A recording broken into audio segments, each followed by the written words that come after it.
其实你们家现在的人气商品是什么呢？我先这样讲好了。我刚开始做豆奶的时候呢，很多人都会问我说：“胡先生，你做这样子要甜不甜的怎么卖哦？”可是我现在卖最好的是无糖豆奶。OK， 对，连我自己的眼镜我都跌破了。没有想到这么爱吃甜的一个社会一个国家，居然无糖豆奶卖的最好。而且跟我买无糖豆奶的大客户是哪个族群，你知道吗？是我们的马来同胞。哦， okay， 我很难想象说会有马来同胞会跟我讲，我就是要找这样子的无糖豆浆。他会不会回去自己再加自己喜欢的糖呢？我就不知道啊。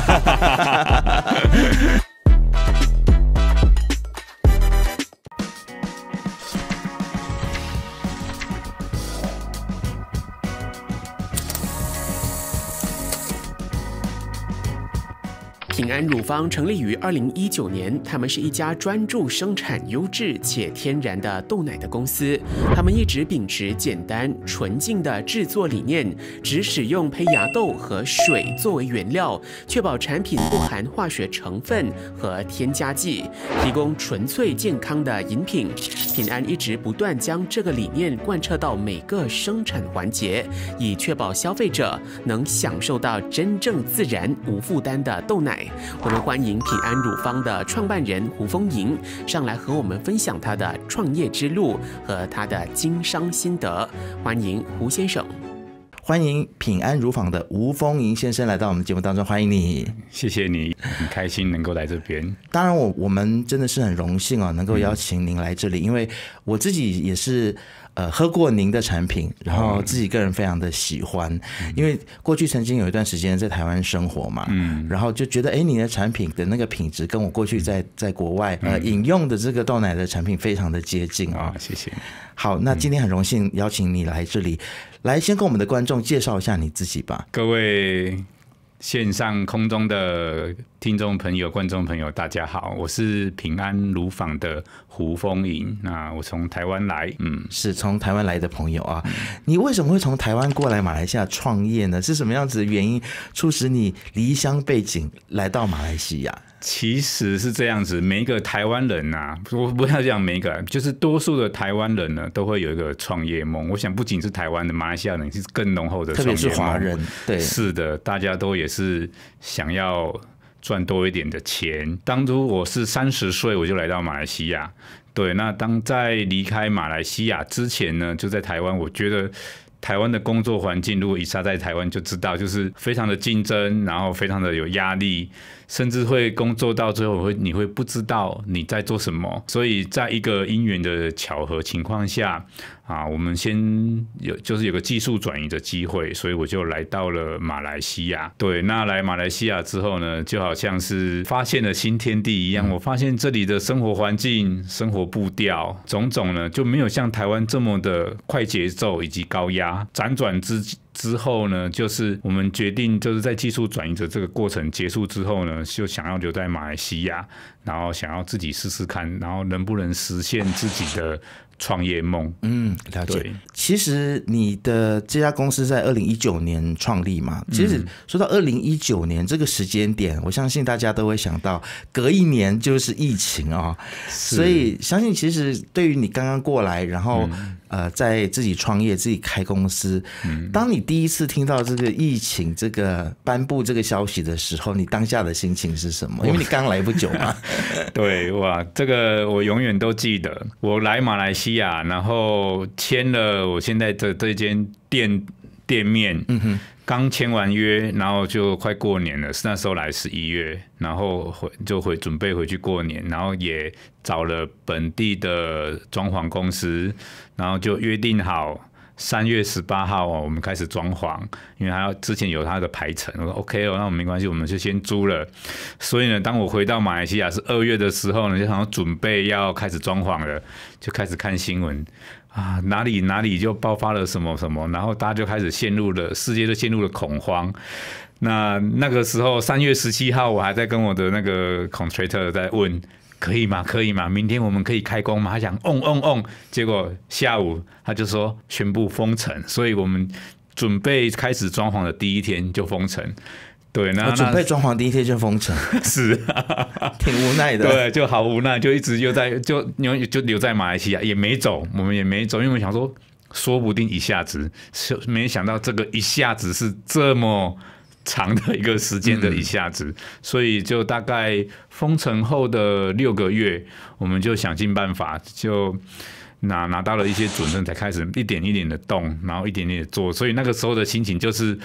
既无奈，可是又变成是我们头洗了，对，那不洗完又不行，对，因为当时其实封城是反反复复的嘛，是的，那就是就是解封，然后又再封城，解封又再封城，所以你们会不会觉得说当初就有点像是打怪一样，就是你必须要去面临很多不同的问题，然后包括了整个制程要如何在这个疫情封城的情况底下，然后持续的让整个生产链动起来。这个过程可不可以跟我们来分享一下？其实这一点的话，对我们来讲是真的很像在打怪咯，您的形容非常的精辟。对，那就是不过还好的，因为我们还是在食品饮料业里面，那食品饮料业里面政府还是会比较的宽松，所以我们在申请这个批准信的时候虽然还是会有等待期，然后也很感谢就是台商朋友的互相的帮忙，对，所以那我们在申请准证允许开业允许经商这个活动呢是还可以。在疫情期间，有很多人说，对于食品业来说，后来只要你能够生产，可能在销量上面都会有一定的保证，是这样子的吗？可以这么说咯，因为其实疫情情况下，大家都不能乱跑，有行动管制令你能够去的距离不能够太远。那你去超市、去超商，你想要买菜，也会有人数的限制、时间上的限制。所以我们那个时候就是赶快第一步就是我们先做宅配，因为做宅配的话，就是先把顾客的问题先解决掉他一部分，就是他要去等待的时间。那我们提供的产品，因为我们做的是保酒包装，所以呢，在他们在储存上、采购上呢，就对顾客来讲是一个很便捷的选择方式，所以对我们来讲也是一个很大的帮补。所以虽然是在疫情的情况下，但是业绩还是有在稳定的成长。所以你们就这样子活下来了。对，好彩，就这样活下来了。很多人都说，如果你能够在疫情的情况底下活下来的话呢，后面的发展应该都会蛮顺遂的。你会认同这句话吗？还是你觉得说，可能情况还是会有一些不一样，或许还会有一些新的挑战在的？我觉得疫情后才是真正挑战的开始。因为并不会像台湾或者是哪里引来这种所谓的报复性的消费，反而是因为马来西亚关久了，所以大家就是更拼命的想要去不同的地方看看。对，那我们所处的环境那边是属于住宅区，所以疫情过后整个解封后呢，我们附近的住宅区的商店呢反而大受打击。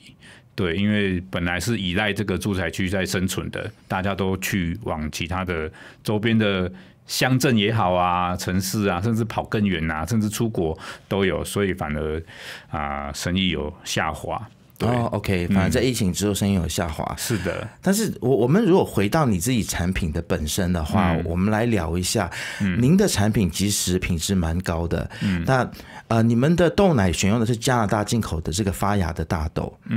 为什么会做出这样子的一个选择呢？原因是什么？它跟普通的大豆比较起来，它的优势在哪里？其实我解释一下，它不是从加拿大进口的发芽黄豆，而是它是从加拿大来的黄豆之后，我们把它发芽。OK， 对那为什么我要把它做成是胚芽豆奶？这样子的做法呢，其实是一个很简单的道理。我们都明白，我们也知道说，种子在休眠的时候，它会储存的能量呢是属于大分子，但是当它要发芽的时候，生命要蜕变的时候，它会把这些储存大分子的能量呢，尽可能的它会去转化成小分子，也就是说，它在当快要发芽的时候，这个黄豆快要发芽的时候，它的分子是最小的时候。那当然发芽之后就变成是豆芽菜了嘛。但是我们又不让它到豆芽菜的阶段，也就是在发芽的时候，我们就去皮抹豆浆。那目的就是因为它分子小，那我们就去皮呢。其实尤其是我们东方人，很多人喝豆浆，比如说会胃胀气，会有痛风的，但是他可以选择我们的胚芽豆奶，它是不会引起你胃胀气或者是痛风。OK， 好。但是我这样子听下来，就是您的整个制程，要比一般的豆奶，就是可能工序上面要多出了比较多一些。我们会多别人4-5倍的时间。对，那我相信这个成本肯定也是提高了嘛，对不对？对。所以在你刚才又说到说，其实，在疫情之后，这个销量是会受到影响。那再加上您的这个制程还有成本是比较高的情况底下，您的整个的市场的策略其实是什么？包括像你的定价，还有你想要针对的这个族群，到底是哪一些呢？其实我们应该先讲回来，就是当初我开这一间平安乳坊的用意，其实因为我前阵子刚刚有提到嘛，就是先来马来西亚几年做技术转移，那我很深刻的感受到马来西亚在食安的意识上并不是很高，可是还是会有这样的需求，尤其是有好多的顾客是有这样的需求，所以我会想要从豆奶切入的原因，是因为第一，马来西亚有好多的乳糖不耐症的患者，他们是不能够使用乳制品，比如牛奶，喝个拿铁咖啡，对他们来讲，他们这是根本就是不可能的事情。对，但是蛋白质的摄取来源是人体很重要的一个每日需要的营养，所以我就从这边先去切入，然后所以我们就先做一个品质比较好、高品质的优质蛋白的豆奶供应给这个市场，所以即使市场有下滑，但是我们就很快的，我们有找了几个营养师，所以就针对这些顾客，我们去开了另外一个市场，是针对糖尿病的糖友，然后我们就做特别为他们设计的豆奶。是，非常贴心。其实我身边有一些糖友就是有糖尿病的朋友啊，他们确实在饮食上面要非常的注意，而且都会跟我抱怨说，在马来西亚其实要找到符合他们需求的食品，真的不是很容易，非常困难。是，所以有你们品牌的存在，对他们来说也是一个福音。是，而且你们品牌有很多的认证啊，你申请了多个食品安全的认证，包括了清真认证。是的，对，为什么你会去想要申请这些认证？这些申请的过程会不会很繁琐呢？哇，这个过程肯定是繁琐的，是，对，而且是超乎想象的繁琐。其实一开始我只是觉得说，既然我都已经决定我要做这么高品质的豆奶了，但是如果没有一个人来证明我这是高品质的，那我又自己在那边讲，那自说自话而已嘛，老王卖瓜。所以呢，我就开始去想，所以我就去拿了HACCP 跟 GMP。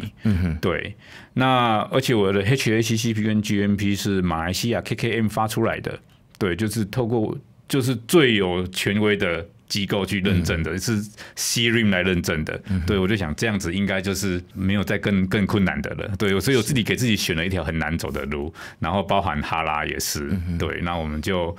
按部就班，一步一步去拿。只是没有想过的是，哈拉为什么会这么难拿？对，它的难并不是难在于说它要求的东西很多，而是它一个是我们必须先了解穆斯林的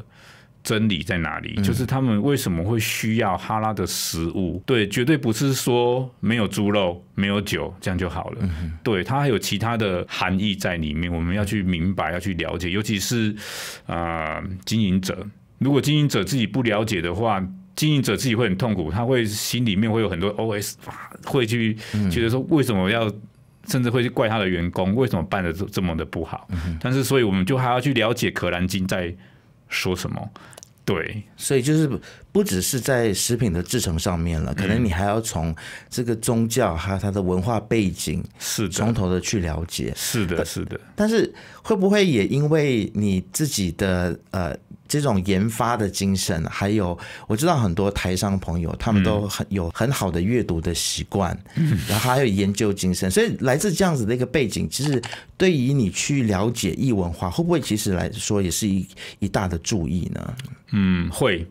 其实真的是，尤其是我们真的离乡背景来到马来西亚，我们真的是要想尽办法，就是要了解跟融入。对，所以也还好，就是台湾人有这样的背景，就是很喜欢去做研究，去做搜寻很多奇奇怪怪的问题，也很感谢现在科技有 AI 的协助，所以我们在找答案的上会更快，的确是有很大的帮助。是我自己喝过你的豆奶，非常的喜欢哦，因为我虽然没有痛风啦，但是我就是会胃胀气的那一个，喝下去很舒服。所以我想问你，其实你们家现在的人气商品是什么呢？我先这样讲好了。我刚开始做豆奶的时候呢，很多人都会问我说：“胡先生，你做这样子要甜不甜的，怎么卖哦？”对，可是我现在卖最好的是无糖豆奶。OK， 对，就反而就是跌破我自己的眼镜，我都跌破了。对对对，没有想到这么爱吃甜的一个社会一个国家，居然无糖豆奶卖的最好。是，而且跟我买无糖豆奶的大客户是哪个族群，你知道吗？是我们的马来同胞哦， 我很难想象说会有马来同胞会跟我讲，我就是要找这样子的无糖豆浆。他会不会回去自己再加自己喜欢的糖呢？我就不知道啊。但是这可能也是意味着说，我们国人，其实马来西亚的国人对于食品安全，或者是对于健康的饮食的那个意识，其实有逐渐在上升。这个对你们来说是一件好事，对不对？对，非常非常重要。因为我自己本身琢磨在这一块很多，所以我也很希望我的顾客有空可以来我的工厂看一看，我们怎么做豆浆，我们整个过程。对，因为我时常告诉我的顾客一个重点，就是我们吃的到底是食物还是食品。对，就是我们尽量能够吃得到的是原型的食物。是你自己观察呢？其实马来西亚在对于食品的品质的要求上面，跟过去你刚刚来的时候相比较的话，是在意识上面是有更进步了吗？有进步，当然不可能就是到100分，但是我们可以看到，它只要每天进步，即使每天进步1分，那10年下来也会进步非常多。对，那我也很开心，就是有看到有很明显的成长。对，虽然还有许多的民众可能他接触到其他的健康知识的来源管道并不多，对，但是透过口耳相传、朋友的宣传啊，大家会慢慢的意识会抬头的。了解，我们来聊一下竞争好不好？好。就是因为现在呢，有很多的公司，特别是马来西亚，我们看到很具规模的大公司，他们都在做所谓的植物性的 plant base 的这些蛋白质的不管是饮品也好，或者是食品也好，你觉得其实在这些产品陆续出现之后，你们跟他们的这个竞争优势，其实你觉得你的竞争优势在哪里？我觉得我会很开心看到这些大公司一直出现，因为对我来讲是非常有优势。为什么会这么说呢？因为我刚刚有提到，我有许多的顾客是有医疗需求，所以也很感谢，因为这些顾客有这样的需求，所以他们会自己去找很多的研究，他们会很认真的去看我们的 ingredients。但是大公司毕竟它有它的行销策略，然后顾客满意度这些，它照顾的是大众化的口味，所以它必须在比如说现在很流行的植物奶里面都要添加脂肪，添加其他的调整 pH 值，调整其他的改良剂等等。但是这些呢，对我自己的顾客呢，反而他们会对我更有信心，因为我就是标榜零添加。对。是，所以零添加就变成你的一个竞争优势了。是的。好，那么我们刚才谈到你的竞争优势我们现在来谈一下通路好了。好。因为感觉上你的产品我的印象当中，通常都是在一些比较高端的超市才会看到类似你们品牌这样子的产品。是。但是你自己的想法是什么？你会想要把你的这个产品的通路会放在哪里？线上跟线下的部分会怎么样子布局呢？目前因为我们毕竟我们还是小公司啦，所以我就开始接了一些有机品牌商店的代工的订单。对，那以 OEM 的方式去铺货到，比如说 Village Grocer、家家果社会看得到我们的商品，或者是有一些有机店走比较高端的会看得到。那我自己的品牌，因为自己能力的关系，然后还有加上我自己定位，我想要更清楚，就是说当这些有机公司在推的时候，他们的反应是什么，所以我就有点躲在幕后。那但是如果想要买到我的商品的话，可以透过Shopee 可以订得到，或者是直接来我的店面。如果你是在我们公司附近的话 ，OK，店面在哪里？可以透露一下吗？我们在国大东门林小阿兰。OK， 对，好，或者是可以在 Shopee 上面找到你们的产品。是的，好，那就是搜寻关键字，对，平安乳坊。对 ，OK， 好的，来聊一下这个趋势的问题啊，就是现在网上有很多的所谓的动物奶跟植物奶，到底哪一个比较有益的这样子的一个讨论啊？你自己的看法是什么呢？其实我们人体需要的蛋白质来源有5大类啦，奶、蛋、鱼、肉、豆这5种。那这5种蛋白质来源对我们人体有各不一样的功效在里面。平安乳坊提供的是奶类蛋白跟豆类蛋白。对，但不过我们今天谈到是豆浆。对，那植物奶这部分呢，在市场上会越来越多，越来越有需求。会有这样的需求，是因为比如说环保议题，比如有些人会认为说牛是造成温室效应，是对最大的元凶，可能会有这样的问题，或者是比如说一些人道问题，说现在的小牛没有跟着妈妈，会有很多这样的议题。但是如果我们排除掉这些议题的话，其实牛奶或者是豆奶都是很好的蛋白质来源，对，是非常重要的，不可以说完全没有牛奶或者是没有其他的奶。反正就是要看个人可能体质上面，或许就像你刚才说的，有些人可能就乳糖不耐，但他就没有办法喝牛奶，是，他就可能只能够选择植物奶。是的，对，所以就比如说他必须要并存，然后就是按照个人不同的需求，对，来去做一个调整啊。那其实很多人都觉得说，这个豆奶它除了是可以直接喝之外，它可能也可以来制作甜品啊，或者是烹饪啦，等等。你们有没有这个想法说，可能出一个食谱，或者是您现在可以来建议说，其实豆奶除了我们这样直接喝之外，还可以有哪一些料理的方式，或者是有人可能会把它做成 yogurt 啊等等之类的。有也可以做成 yogurt 是可以的。那我的附近的有一间私房菜馆，他会跟我固定拿豆奶去做一些他加了桃胶，加了什么去做成他们一个甜品，很特别的甜品。那我有许多的顾客，他们比较多数就是自己拿回去做成豆腐，对，或者是他们做成豆腐。我个人。我从台湾来嘛，我个人其实最喜欢的就是喝咸豆浆。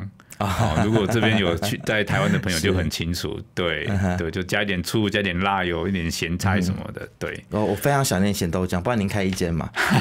我一定常常去光顾。好，那因为您从台湾过来这边创业一段时间，可不可以提供给想要从海外来马来西亚创业的朋友一些您的经验啦，或者是等于说是经验分享吧。大家有什么是需要特别注意的地方吗？或者有没有什么样子你曾经遇到的困难，然后要怎么样解决？其实来马来西亚设立公司啊，想要经营啊，看起来大家都很想来。其实多数我周边的朋友也想要来，但是最困难的还是在于马来西亚是不是一个支持移民的国家。对，也就是说可以来经商，但是必须办工作证。对，第二家园也不行，就只能工作证。但是在工作证的取得上有相当的难度。对，并不是说我想办就办。对，它有门槛，比如说你要投资你的工厂的厂址，然后有没有拿到 CF， 有没有什么相关的你的直属机关，比如像我们是做食品的，那我们的直属机关可能是卫生部，那可能有其他人是MIDI，可能是麦大，可能是其他，那你要拿到你的主管机关的授权，你才有办法拿到工作证，所以这是最困难的事情。当然，这个也是反映出马来西亚的政府，当我们在一直不断的鼓励外资来这里投资的时候，当然我相信政府是有这个想法，要去简化这些的流程啊，但是可能还是需要一点时间。那当然，我们也是希望透过我们今天的节目，可以向政府喊话，可以更多来简化这些流程，让这些来自国外的朋友，他们要来这里经商的时候，可以在申请的时候，不管是签证、工作证，或者是办银行户口，或者是开公司准证等等，一切手续都可以更加的简化，更加的直接，这样我们就能够吸引更多外来的投资。是好。那对于平安未来的发展，其实你有怎么样子的规划跟期许？在今天节目最后来跟我们分享一下好了。平安的发展，其实我觉得还是我会着重在食安这一块，我会继续坚持下去。对，也就是说，我们会目前也是有在研发其他的口味，然后让可能有些人我不喜欢豆奶，可是他喜欢杏仁奶，我们即将会有杏仁奶或者其他的口味的豆奶。对，那我们还是会坚持在于就是我们只做零添加这件事情上，然后去帮助到更多有需要的消费者。我们不敢自诩一个很大的目标，说接下来我们要做营业额多少，可是我们的目标是我们能够帮助到更多的消费者。对，我有一个最特别的客人是他是厌食症，他已经什么都不能吃了，可是他有一天他打电话来给我，我才知道他跟我订豆浆。对，然后他说谢谢你有这么好的豆浆，让我有能力有动力可以继续支持下去去做他的治疗。对，我觉得这样就比其他的营收或什么更让我有收获。是，我觉得就是这样子的经商理念